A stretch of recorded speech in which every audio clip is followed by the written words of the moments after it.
5000 का एडिशनल खर्चा करना पड़ा हमें इस सेल को करने के लिए। ये है पॉइंट नंबर 2। पॉइंट नंबर 3 थोड़ा टेक्निकल है, ठीक है। उसमें हमने क्या किया है, हमारे पास एक एसेट था, हम उस एसेट को लेके गए और हमने उस एसेट के बदले एक न्यू एसेट खरीदा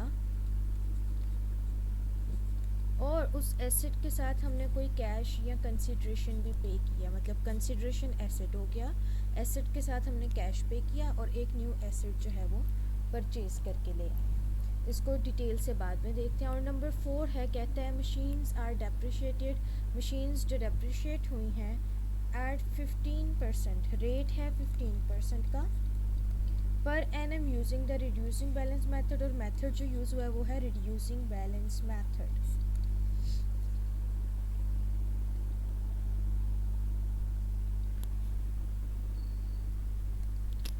ठीक है, यहाँ तक हमने जो है वो क्वेश्चन को अंडरस्टैंड किया। अब हमने बनाना क्या है, हमने बनाने हैं 3 लेजर अकाउंट्स बनाने हैं, कॉस्ट का, अकोमोलेटेड डेप्रिसिएशन का और डिस्पोजल का, ठीक है। और जो है मेथड जो है वो रिड्यूसिंग बैलेंस मेथड है और रेट है हमारे पास 15%। तो हम सबसे पहले जो है वो कुछ फार्मूलाज को देख लेते हैं और कुछ फार्मूलाज को अंडरस्टैंड करने के बाद, ये तो क्वेश्चन की अंडरस्टैंडिंग हो गई, इस क्वेश्चन के बाद उन फार्मूलाज को अंडरस्टैंड करने के बाद फिर हम चलेंगे इस क्वेश्चन को सॉल्व करने।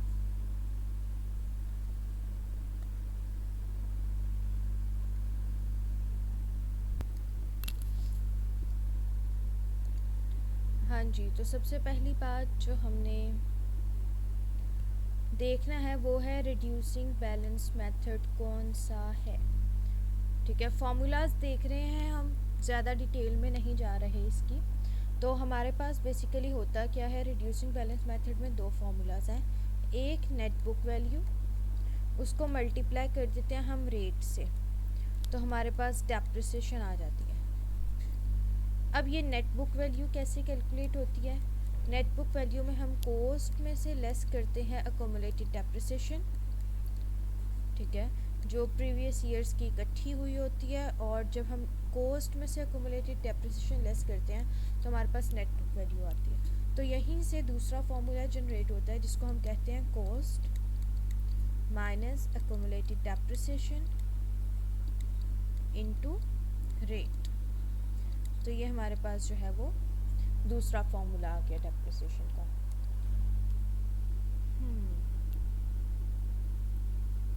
तो उसके बाद नेक्स्ट चीज़ जो है वो हम अकाउंट्स की बात कर लेते हैं। जो हमारे पास होते हैं एसेट्स के अकाउंट, वो 2 तरह के होते हैं। नंबर 1, एक जो कॉस्ट पर मेंटेन कर किए जा रहे होते हैं जिसमें हम एसेट्स की ओरिजिनल कॉस्ट लिख रहे होते हैं, और दूसरा जो नेट बुक वैल्यू में पर मेंटेन किए जा रहे होते हैं। नेट बुक वैल्यू पर मेंटेन होने का मतलब क्या है कि हम हर साल की एवरी ईयर हम जो है वो कॉस्ट में से लेस करते हैं अकोमोलेटेड डेप्रिसिएशन, ठीक है, और जो नेट बुक वैल्यू आती है उससे हम जो है वो लेजर को मेंटेन कर रहे होते हैं, ठीक है, जिसमें हमारे पास एसेट्स की रिमेनिंग नेट बुक वैल्यू आ रही होती है, जबकि जो अकाउंट्स एसेट अकाउंट हमारे कॉस्ट पर मेंटेन हो रहे होते हैं उनमें हमारे पास ओरिजिनल कॉस्ट आ रही होती है जब हमने उसे परचेज़ किया होता है। अकोमोलेटेड डेप्रिसिएशन ये क्रेडिट नेचर की होती है। बेसिकली हमारे पास क्या होता है कि हर साल हमने डेप्रिसिएशन का एक्सपेंस रिकॉर्ड करना होता है, तो उस केस में हम जो है वो डेप्रिसिएशन अकाउंट को डेबिट करते हैं और अकोमोलेटेड डेप्रिसिएशन या प्रोविजन फॉर डेप्रिसिएशन को क्रेडिट कर रहे होते हैं। नेक्स्ट आता है gain and loss on disposal.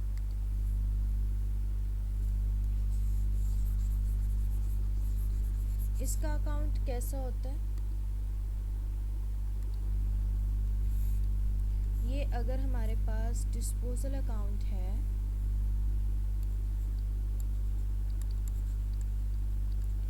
तो उसमें हम लोग लेते हैं पहली एंट्री हमारी होती है कि हम एसेट अकाउंट को, अगर ये एसेट अकाउंट है और यहाँ पे कोई बैलेंस आ रहा है, एसेट अकाउंट को क्रेडिट करते हैं डिस्पोजल से, और डिस्पोजल अकाउंट में जो है हम कॉस्ट लेके आते हैं उस एसेट की जिसे हम डिस्पोज ऑफ कर रहे होते हैं।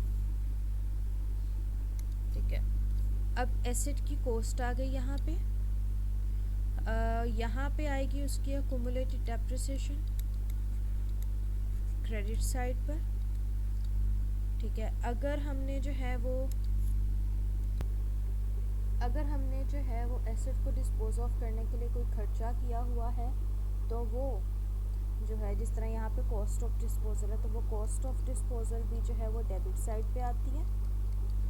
उसके बाद नेक्स्ट हमारे पास, अगर हमने कैश या बैंक के थ्रू कोई कंसिडरेशन ली होती है इस एसेट को डिस्पोज ऑफ करने के लिए, तो वो कैश यहाँ पे आता है क्रेडिट साइड पे।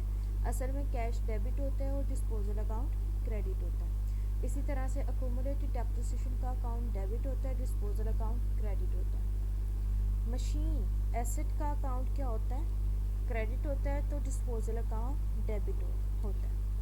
ये कॉस्ट ऑफ डिस्पोजल जो है असल में हमारा कैश क्रेडिट हो रहा होता है और कॉस्ट ऑफ डिस्पोजल अकाउंट जो है वो डेबिट होता है। अब हमारे पास इसमें गेन या लॉस आता है। इस एसेट का कोई कैरी फॉरवर्ड या ब्रॉट फॉरवर्ड नहीं होता, पहली बात। दूसरी बात, हमारे पास इसमें बैलेंसिंग फिगर आ रही होती है। अगर वो बैलेंसिंग फिगर जो है वो आए हमारे पास डेबिट साइड पे, तो ये हमारे पास गेन होता है। और अगर यही बैलेंसिंग फिगर हमारे पास क्रेडिट साइड पर आए तो फिर वो हमारे पास लॉस ऑन डिस्पोजल हो रहा होता है। तो यहाँ पे हमने जो है वो डिस्पोजल अकाउंट भी देख लिया। अब जो है बात करते हैं IAS 16 में अगर डेप्रिसिएशन वगैरह का सवाल हो तो वो सवाल मुश्किल क्यों हो जाता है समटाइम्स। वो सवाल मुश्किल इसी वजह से हो जाता है कि हम लोग जो हैं वो डेप्रिसिएशन की कैलकुलेशन में बहुत सी मिस्टेक्स करते हैं। तो उन मिस्टेक्स को अवॉइड करने के लिए हम क्या करेंगे, सबसे पहले तो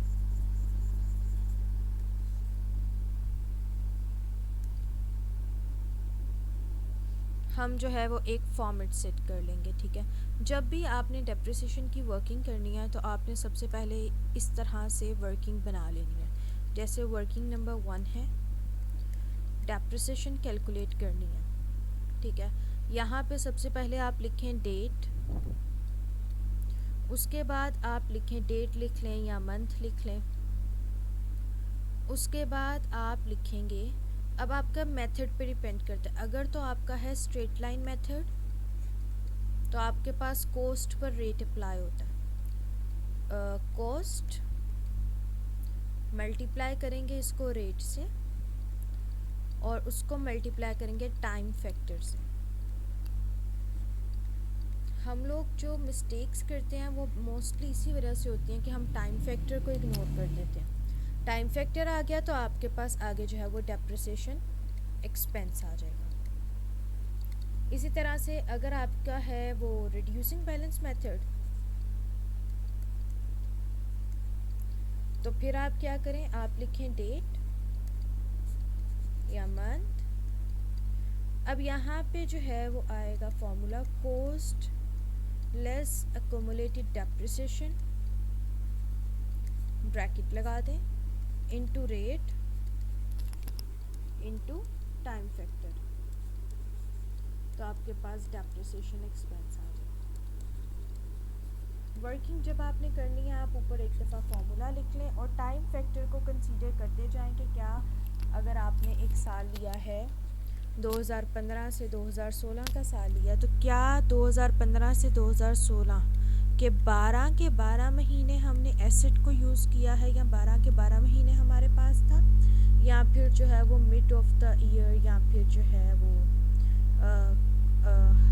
जो है वो किसी और मंथ में लाइक 7th मंथ जो कि जुलाई का होता है उसमें एसेट हमारे पास आया है, अक्टूबर में हमारे पास आया है, तो फिर उस हिसाब से टाइम फैक्टर जो है वो हमारा चेंज हो जाएगा। फ़िलहाल इस वीडियो में हम जो है वो इन पॉइंट्स की सारी रेलेवेंट वर्किंग देखते हैं। सबसे पहले हमारा जो पॉइंट नंबर 1 है, ये तो सिंपल हमने अकाउंट्स बनाने हैं। ये कॉस्ट का अकाउंट बन गया, ठीक है। उसमें ब्रॉड डाउन करेंगे डेबिट साइड पे 800 के, ठीक है। दूसरा अकाउंट बन जाएगा अकोमोलेटेड डेप्रिसिएशन का, उसमें हम क्रेडिट साइड पे ब्रॉड डाउन करेंगे अपना 333 के का, ठीक है। ये हमारी हो जाएगी फर्स्ट एडजस्टमेंट। अब आते हैं सेकंड एडजस्टमेंट में। अच्छा, सेकंड एडजस्टमेंट में वो हमें इस तरह से कह रहा है कि 1 जनवरी 2014 को हमने एक मशीन परचेज़ की थी। उस मशीन की कॉस्ट क्या है नहीं बताया। हाँ, 1 जनवरी 2017 मतलब जिस ईयर एंड पे हम जो है वो कंप्यूटेशन करने लगे हैं, तब उसकी जो ओपनिंग नेट बुक वैल्यू थी वो बता दी है कि 31,935। सेल इसको किया है, कैश कंसिडरेशन मिली है वो है 34,000 की, और इस 34,000 को अर्न करने के लिए जो हमने पेमेंट की है वो है 5,000 की।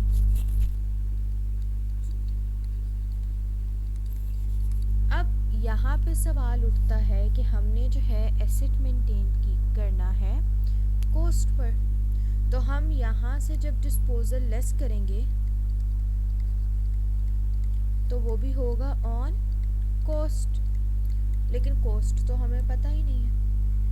तो इस केस में एक शॉर्ट फार्मूला है, फार्मूला ड्राइव कैसे हुआ कैसे नहीं उसको बाद में देखेंगे, लेकिन जो शॉर्ट फार्मूला है वो ये है कि आपने नेट बुक वैल्यू लेनी है, ठीक है।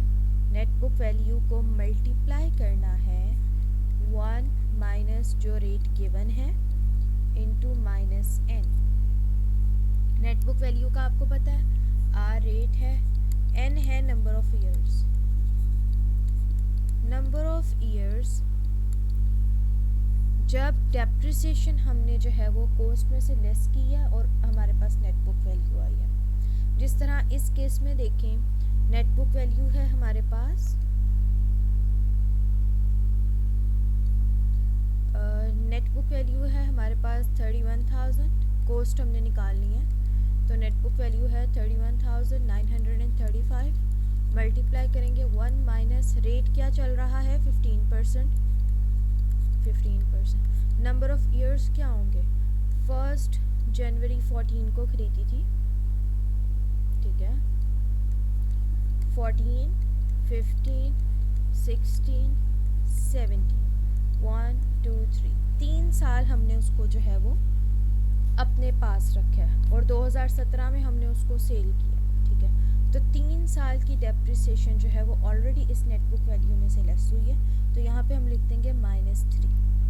जब आप इसको सॉल्व करेंगे तो आपके पास कॉस्ट आएगी 52,000 की। अब ये वो कॉस्ट है जो कि आपने लेस करनी है। कहाँ से लेस करेंगे आप,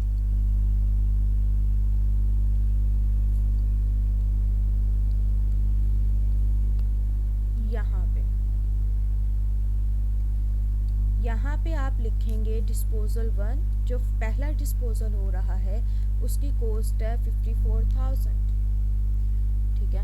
अब इस 54,000 कॉस्ट पर हमने जो अकोमुलेटेड डेप्रिसिएशन चार्ज की हुई है उसको हमने क्या करना है, यहाँ से लेस करना है डिस्पोजल के नाम से। अब वो अकोमुलेटेड डेप्रिसिएशन कैसे निकलेगी, cost minus accumulated depreciation equals to net book value।